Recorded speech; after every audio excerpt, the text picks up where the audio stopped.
और एक और बड़ी अपडेट सामने आ रही है। अमेरिकी विदेश मंत्री का रूस पर बहुत बड़ा दावा। युद्ध में यूक्रेन जीत रहा है। एंटनी ब्लिंकन ने यह बहुत बड़ा दावा किया है। रूस की आर्मी अंडर परफॉर्म कर रही है। प्रतिबंधों से रूस की अर्थव्यवस्था जर्जर हो रही है। ब्लिंकन ने यह बड़ा दावा किया है कि यूक्रेन कहीं ना कहीं जीत रहा है और अंडर परफॉर्म करती हुई जो रशिया की आर्मी है वो दिखाई दे रही है। कहीं ना कहीं प्रेशर टैक्टिक्स ये अपनाई जा रही है ब्लिंकन की ओर से।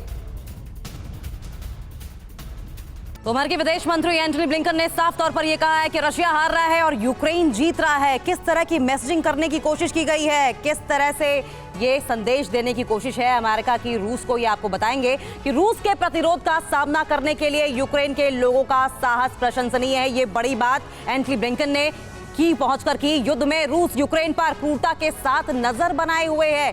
ये एक और बड़ी बात जो ब्लिंकन की ओर से कही गई है। मौत और तबाही की तस्वीरें हम लगातार देख रहे हैं। इसके अलावा हमारे सपोर्ट के साथ यूक्रेन के लोग रूस के सामने साहस से खड़े हैं। मोराल बूस्टर बनकर जिस तरीके से यूक्रेन के लिए अमेरिका खड़ा रहा है, इस बात का भी जिक्र किया और लोगों का साहस भी गिनाया कि किस तरीके से यूक्रेन के लोग खड़े हैं साथ में। यूक्रेन को लगातार मदद हमारी स्ट्रेटेजी का एक अहम हिस्सा रहा है। रूस का यूक्रेन में लक्ष्य पूरा नहीं होगा, ये बड़ा दावा एंटनी ब्लिंकन की ओर से किया जा रहा है। साथ साथ रूस हार रहा है, ये एक और बड़ा दावा किया है एंटनी ब्लिंकन ने, और यूक्रेन जीत रहा है। रूस यूक्रेन की आजादी पर कब्जा करना चाहता है, ये बड़ा आरोप रूस पर एंटनी ब्लिंकन। साथ साथ अमेरिका हमेशा से लगाता रहा है हम यूक्रेन की आजादी और उसके अधिकारों की आखिर कब तक रक्षा करते रहेंगे, ये बड़ा सवाल एंटनी ब्लिंकन ने उठाया है। और इस वक्त जुड़ रहे हैं कीव से हमारे संवाददाता विपिन चौबे, और कुछ ही देर में मनीष झा भी मुझे ज्वाइन करेंगे जो कि रूस का इस खबर पर नजरिया देंगे। लेकिन पहले मैं चलता हूं विपिन चौबे के पास। विपिन, ये अमेरिकन सॉलिडेरिटी, खासतौर से ये स्टेटमेंट्स में जब सॉलिडेरिटी की बात होती है तो ये बहुत पुख्ता दिखाई देती है। ये कीव में कुछ लोगों के रिएक्शन से पता चला आपको किस तरीके से लिया जा रहा है यूक्रेन की तरफ से इन बातों को, क्योंकि बीच में यूक्रेन ने बहुत खुलकर कहा कि हमको वैसी मदद नहीं मिली जैसी मिलनी चाहिए थी।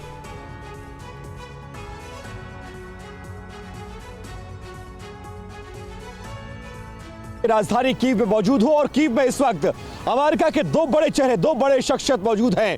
अमेरिकी रक्षा मंत्री और अमेरिकी विदेश मंत्री यहां पर मौजूद हैं और लगातार यूक्रेन के राष्ट्रपति जेलेंस्की से उनकी मुलाकात चल रही है। इस मुलाकात को लेकर यूक्रेन के लोग, कीव के लोग बहुत ज्यादा आशान्वित हैं, क्योंकि 2 महीनों में पहली बार ऐसा हो रहा है कि जब 2 मंत्री एक साथ अकेले राजधानी कीव में मौजूद हैं और यहां पर मौजूद रह के वो यूक्रेन को मदद का भरोसा दे रहे हैं। हालांकि जो बातें कह रहे हैं वो जमीनी स्तर पर बहुत ज्यादा मुझे पुख्ता तौर पर दिखाई नहीं देती, क्योंकि वो कह रहे हैं कि रशिया हार रहा है और यूक्रेन जीत रहा है।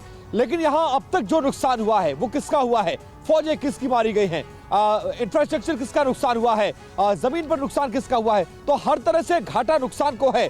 लेकिन इस लड़ाई में अमेरिका को यूक्रेन के साथ खुद को होना दिखाना इसलिए भी जरूरी है क्योंकि ये संदेश पूरी दुनिया में जा रहा है और पूरी दुनिया इस वक्त यूक्रेन की तरफ देख रही है। ऐसे में अमेरिका जिसके भरोसे यूक्रेन इतनी बड़ी जंग, इतने बड़े ये जो दिखाई दे रहा है वो ग्राउंड सिचुएशन के साथ टैली नहीं कर रहा है। विपिन चौबे हमारे संवाददाता कीव से आप तक अपडेट पहुंचा रहे हैं। कीव में जहां ये दोनों महत्वपूर्ण मंत्री पहुंचे हुए हैं अमेरिका के सीधे बैटल ग्राउंड से।